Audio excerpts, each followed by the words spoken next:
Sveiki!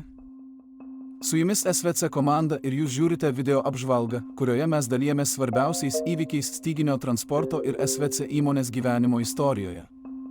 Pagrindinės laidos temos – Juskai Transport Live verslo vakarienėje. One to Ski laidų naujas sezonas. Minske vyks strateginis susitikimas SVC Premium Club naujos investavimo galimybės 2024. Negaiškime laiko ir einam prie pirmo įvykio. Juskai Transport įmonės atstovai sudalyvavo verslo vakarienėje Live. Renginyje dalyvavo daugiau nei 50 verslininkų bei kiti įtakingi asmenys ir jo didenybė Abdullah bin Tuk Al-Mari, UAE ekonomikos ministras ir Dubajaus rūmų generalinis direktorius Mohamed Lutah. Juskai Transport ši verslo vakarienė tapo proga užmegzti naujus ryšius.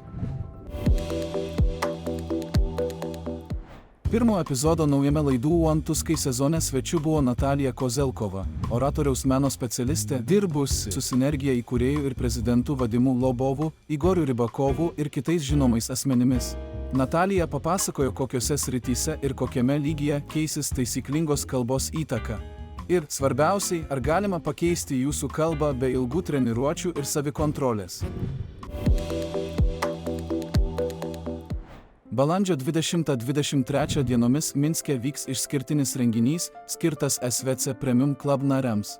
Renginio metu svečių laukia strateginis susitikimas, kurio metu jie pirmieji gaus informaciją apie būsimus projektus ir naujus pasiūlymus.